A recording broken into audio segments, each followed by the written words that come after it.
مسیح کے زندہ اور جلالی نام میں سب کو سلام۔ خدا کا شکر کرتے ہیں، باپ جی کی تعریف کرتے ہیں۔ مبارک ہے وہ آدمی جو خداوند سے ڈرتا ہے اور اس کے حکموں میں خوب مسرور رہتا ہے، اور اس کی نسل زمین پر زور آور ہوگی۔ خدا باپ کا کلام ہمیں یہی سکھاتا ہے کہ جو خدا کے پاک حکموں کو مانتا ہے، جو خدا کی پاک مرضی پہ چلتا ہے، تو اسی طرح کلام مقدس میں ہے کہ مبارک ہے وہ راست باز کی اولاد جو خدا کے آئین اور احکام کی پابندی کرتے ہیں، وہ برکت پائیں گے۔ آمین۔ خداوند ہمارا خدا نہ کبھی ہمیں چھوڑتا ہے، نہ کبھی ہم سے دستبردار ہوتا ہے، وہ ہمیشہ ہمارے ساتھ ساتھ رہتے ہیں۔ پریز دا لارڈ۔ اور آج کے زندہ کلام کے لیے ہم دیکھیں گے یوحنا کی انجیل، اس کا 8واں باب، اس کی 32 آیات میں یوں لکھا ہے، اور سچائی سے واقف ہوں گے اور سچائی تم کو آزاد کرے گی۔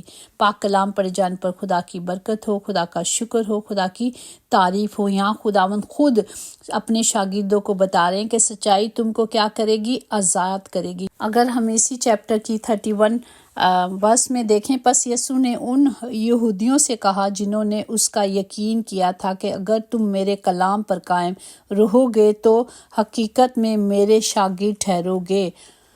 خداوند کا کلام جب ہم پڑھتے ہیں، جب کلام سنتے ہیں، تو خدا خود کہتے ہیں کہ اگر تم اس پر عمل کرو گے، اس پر چلو گے، تو تمہیں کیا؟ سچائی آزاد کرے گی۔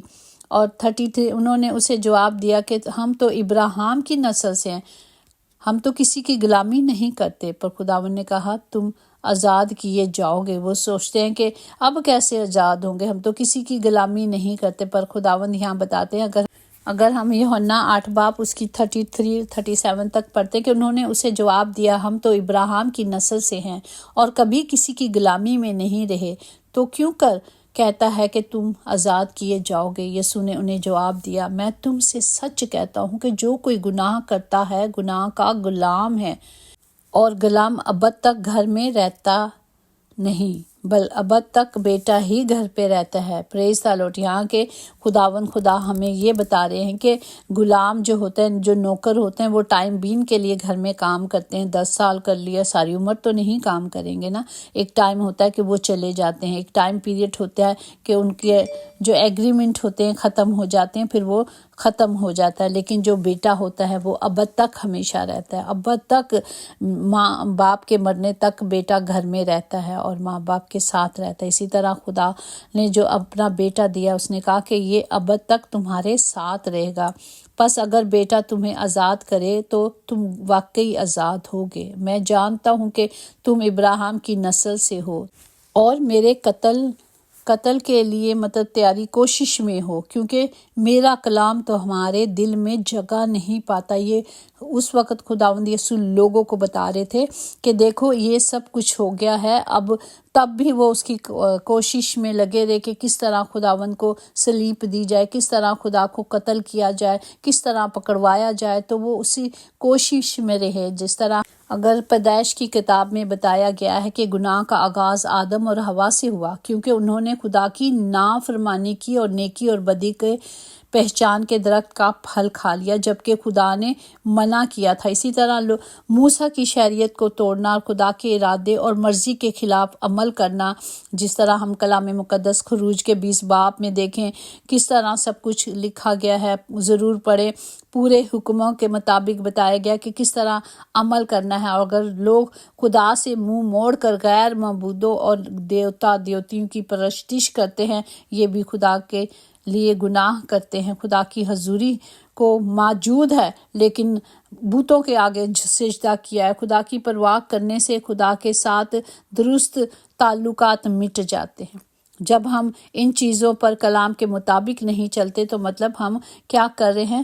انسان کیا کر رہے ہیں؟ خدا کے خلاف ورزی کر رہے ہیں، بے انصافی کے ساتھ کام اور گناہ کر رہے ہیں۔ ہمیں ان گناہوں سے کیا کرنا ہے؟ کنارہ کرنا ہے اور خدا کے جلال کے شان زندگی گزارنا ہے۔ اس کے جلال کو ظاہر نہ کرنا گناہ ہے۔ اور جو لوگ خدا کی مرضی کے مطابق زندگی نہیں گزارتے یا انسانوں سے محبت نہیں کرتے، وہ کیا کرتے ہیں؟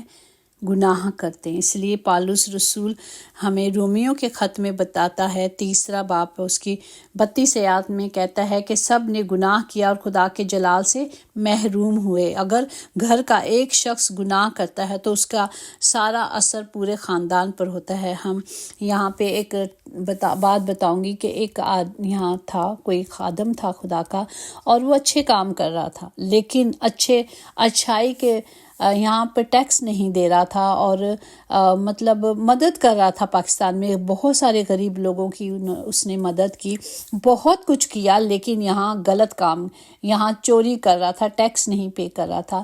پر اس کے جب نیوز وہ انکوائری بیٹھی تو اس کو بہت سارا ٹیکس دینا تھا، سب کچھ تھا، اسے جیل بھی ہوئی، وہ جیل میں رہا، اور اس کے جو بچے اچھی جاب میں کام کرتے تھے، بینکوں میں جاب کرتے تھے، ساروں کی جاب لے لی گئی۔ تو سب کا نام ایک باپ کی غلطی کی وجہ سے، وہ ہم سوچتے ہیں کہ اس طرف میں نیکی کر رہا ہوں، چلو میں ان کو کیوں ٹیکس دوں، میں اپنے غریب بہن بھائیوں کی مدد کرتا اور کر رہا تھا، اور اس کا رزلٹ اس کے پورے خاندان پر ختم ہو گیا۔ سارے گھر لے لیے گئے، سب کچھ لے لیا گیا، ایون بچوں کے پاس بھی جو تھا وہ بھی لے لیا گیا، صرف باپ کی غلطی کی وجہ سے۔ تو اسی طرح ہمیں کلام بھی سکھاتا ہے کہ جو سرپرست گناہ کرتا ہے وہ اس خاندان کے سارے افراد کو گناہ گار ٹھہرائے گا۔ اسی طرح ہم دیکھیں خداوند کا کلام جو یشوع نبی کی میں دیکھیں 7 باب اس کی پہلی آیات میں دیکھیں، استثنا میں دیکھیں، جہاں کہیں بھی ہم دیکھیں گے خداوند شریروں کو سزا دیتا ہے، اور جو گناہ کرتا ہے اسے سزا ملتی ہے، اور گناہ کی مزدوری کیا ہے؟ موت ہے۔ اور ان کے برعکس اگر ہم نئے عہد نامے کے نئے پیغام دیکھتے ہیں تو ساری انسان آدم کی نسل سے ہیں اور گناہ کے وارث ہیں جو موت تک پہنچاتی ہے، مگر یسوع مسیح نئی زندگی دیتا ہے کیونکہ وہ معافی کے لیے آیا، اور خدا نے ہمارے لیے کفارہ عطا کیا اور ہمیں کیا کیا؟ نئی زندگی دی، اور اس نئی زندگی میں مردوں میں سے زندہ کیا جانا بھی شامل ہے۔ اور اگر خدا ہماری بدکاری کو حساب میں لاتا تو کون تھا جو خدا کے آگے قائم رہ سکتا؟ کوئی بھی نہیں۔ اسی طرح اگر ہم رومیو 6 باب 32 میں دیکھیں، کیونکہ گناہ کی مزدوری موت ہے، مگر خدا کی بخشش ہمارے خداوند مسیح میں ہمیشہ کی زندگی، پریز دا لارڈ۔ اور اسی طرح اس کی 20-22 میں دیکھیں، کیونکہ جب تم گناہ کے غلام تھے تو راست بازی کے اعتبار سے آزاد تھے، پس جن باتوں سے تم اب شرمندہ ہو ان سے تم اس وقت کیا پھل پاتے تھے، کیونکہ ان کا انجام تو موت ہے، مگر اب گناہ سے آزادی اور خدا کے غلام ہو کر تم کو اپنا پھل ملا، جس سے پاکیزگی حاصل ہوتی ہے اور جس کا انجام ہمیشہ کی زندگی، ابدی زندگی۔ ہمیں خدا کے کلام کو لے کر اس کی پاک مرضی پہ چلنا، آدمیوں کو خوش کرنے والوں کی طرح دکھاوے کے لیے کچھ نہ کرے، بلکہ مسیح کے بندوں کی طرح دل سے خدا کی مرضی کو پورا کرے۔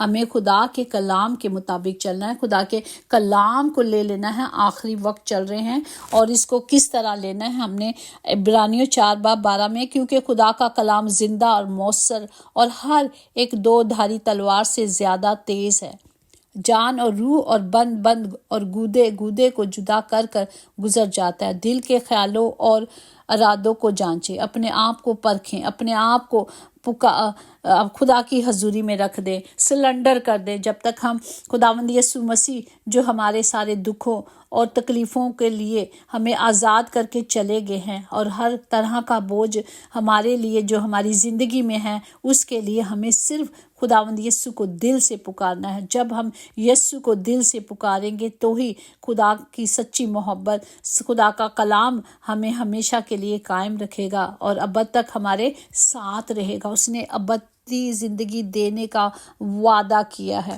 کیونکہ خداوند نے میرے اور آپ کے لیے ایک کفارہ دے کر مجھے اور آپ کو خریدا ہے۔ پہلا کرنتھیوں کا 7واں باب اس کی 24 آیات میں، اسی طرح جو آزادی کی حالت میں بلائے گئے ہیں وہ مسیح کا غلام ہے، تم قیمت سے خریدے گئے ہو، آدمیوں کے غلام نہ بنو۔ اے بھائیو، جو کوئی جس حالت میں بلایا گیا ہو وہ اسی حالت میں خدا کے ساتھ رہے۔ آمین، پریز دا لارڈ۔ ہمیں خدا کا کلام ہمیں یہی سکھاتا ہے کہ جب ہم خدا کی مرضی پہ چلیں گے، جب ہم خدا کے پاک حکموں کے مطابق چلیں گے، چاہے مشکلیں کتنی بھی ہوں، چاہے حالات کیسے بھی ہوں، ہمیں اپنی مصیبت کو خداوند کی حضوری میں رکھ دینا ہے۔ ہم اپنے سے کچھ نہیں کر سکتے، ہاں، لیکن جب ہم خدا کو پکاریں گے، جس طرح کلام مقدس میں لکھا ہے، مگر خدا میرا مددگار تھا، ہے اور ہمیشہ رہے گا، وہ نہ کبھی چھوڑتا ہے، اور اس نے مجھے طاقت بخشی، اس نے ہمیں طاقت بخشی، اور ہم اس میں سب کچھ کر سکتے ہیں۔ ہم ہمیشہ یسوع کے نام کو پکاریں جو ہمارے اندر رہتا ہے، اس کی تربیت کو، اس کے کلام کو ہم نے کیا کرنا ہے؟ صرف مضبوطی سے پکڑ لینا ہے، اسے جانے نہیں دینا، اس کی حفاظت کرنا ہے، کیونکہ وہ میری اور آپ کی زندگی ہے۔ اگر ہم دیکھیں دانیل 6:16 میں کہ تیرا خدا جس کی تو ہمیشہ عبادت کرتا ہے تجھے چھڑائے گا۔ پریز دی لارڈ۔ جس طرح ہم دیکھتے ہیں دانیل کو شیروں کی مان میں ڈالا گیا، لیکن بادشاہ نے اسے کہا کہ تو گھبرا نہیں، تیرا خدا تجھے چھڑائے گا اور تجھے بچائے گا۔ اور جس طرح کلام مقدس میں لکھا ہے کہ جس بات کو تو کہے گا وہ تیرے لیے ہو جائے گی، اور نور تیری راہوں کو کیا کرے گا؟ روشنی دے گا۔ ہمیں صرف خدا کی کیا کرنی ہے؟ وفاداری کرنی ہے۔ وفاداری بتائی نہیں جاتی، نبھائی جاتی ہے، ہم نے نبھانی ہے۔ اور خدا کا کلام کہتا ہے قربانیاں دینے سے بہتر ہے وفاداری کرے۔ ہمیں خدا کے وفادار رہنا ہے، تب خدا کا کلام ہم سب کی زندگیوں میں کام کرے گا۔ خداوند اس کلام کے وسیلے سے ہم سب کو برکت دے کہ ہم ہمیشہ خداوند کے ساتھ سچائی میں چلیں۔ سچائی ہی ہمیں آزاد کرے گی۔ اگر ہم ایک غلطی کو چھپانے کے لیے جھوٹ بولتے ہیں تو پھر ہمیں جھوٹ پہ جھوٹ بولنا پڑتا ہے، لیکن اگر ہم سچائی کے ساتھ چلنا شروع کریں گے، ایک سچائی ایک کڑوی ضرور ہے لیکن بولیں جو بھی ہے، آپ انسانوں سے نہ ڈریں، آپ خدا سے ڈریں، کیونکہ جب ہم خدا کی حضوری میں آ کر خدا کے قدموں میں آ جاتے ہیں، اپنے خدا سے معافی مانگ لیتے، تو خدا ہمارا مددگار ہوتا ہے، وہ ہمیں ہر مشکل سے بچاتا ہے۔ وہ کہتا ہے کل کی فکر نہ کرو، آج کی فکر آج کے لیے بہت ہے۔ ہمیں صرف آج کے دن کے لیے فکر کرنی ہے، کیا کھایا کل کیا، خدا خود سب کو دے گا۔ وہ کبھی کسی کو بھوکا نہیں سلاتا، وہ دیتا ہے، اٹھاتا ضرور ہے بھوکا، لیکن صبح جیسے دن چڑھتا ہے وہ کھانا دیتا ہے، سب کو اس کی ضرورت کے مطابق مہیا کرتا ہے۔ ہماری ضروریات اس کے اللہ ہی خزانوں سے پوری ہوں گی۔ شرط یہی ہے کہ جب ہم اس کے حکموں کو مانتے ہیں، جب ہم اس کی پاک مرضی پہ چلتے ہیں، تو وہ ہمیں ہمیشہ سیر کرتا ہے۔ اس کے جو اس کے مانگنے والے ہیں، جو اس سے مانگتے ہیں، جو اس پر توکل کرتے ہیں، وہ انہیں کبھی شرمندہ نہیں ہونے دیتا اور نہ ہونے دے گا۔ صرف اس پر ایمان رکھیں، صرف توکل کریں اور سچائی کے ساتھ چلیں۔ خدا باپ، میں سب کے لیے برکت کی دعا کرتی ہوں اور برکت دیتی ہوں، اور اس کلام کی قدرت کو مانگتے ہیں تاکہ ہم ہمیشہ خدا کے پاک کلام کے مطابق چلتے رہیں۔ یسوع کے نام سے آمین۔ خدا باپ، ہم تمام بیماروں کو آپ کی حضوری میں رکھتے ہیں، جہاں کہیں بھی آج بیمار ہیں، ہاسپٹل میں ہیں، گھروں میں ہیں، خدا باپ یسوع نام سے وہ شفا پا جائے، اور آپ کے پاک اور زندہ کلام کو جو خدا باپ آپ نے دیا ہے کہ میں تیرا بیٹا شافی ہوں اور میں ہی تجھے شفا دیتا ہوں، اور کوئی شفا دے نہیں سکتا۔ باپ جی، آپ ہی کی حضوری سے ان سب کے لیے شفا کو مانگتے ہیں۔ باپ جی، ہر گھر کے لیے اس کلام کی قدرت کو مانگتے ہیں۔ آپ نے کہا اگر میرے کلام پر قائم رہو تو حقیقت میں میرے شاگرد ٹھہراؤ گے، اور سچائی سے واقف ہو کر تو سچائی تم کو آزاد کرے گی۔ آج ہر گھر کی آزادی کو چاہتی ہوں، ہر فرد کے لیے، خاندان کے ہر ایک کے لیے نجات کو مانگتی ہوں، کیونکہ آپ ہی زندہ اور نجات دہندہ ہیں۔ آپ کے سوا کہیں بھی نجات نہیں۔ باپ سب کو برکت دے۔ خدا باپ تمام گھروں کے خطے بھرے رہیں، کبھی کوئی کمی، کبھی کوئی کمزوری نہ ہو۔ یسوع کے نام سے خدا باپ جی ہم نے مانگا اور پایا ہے، کیونکہ آپ نے کہا جو کچھ میرے باپ سے میرے نام سے مانگو گے میں تمہیں دوں گا۔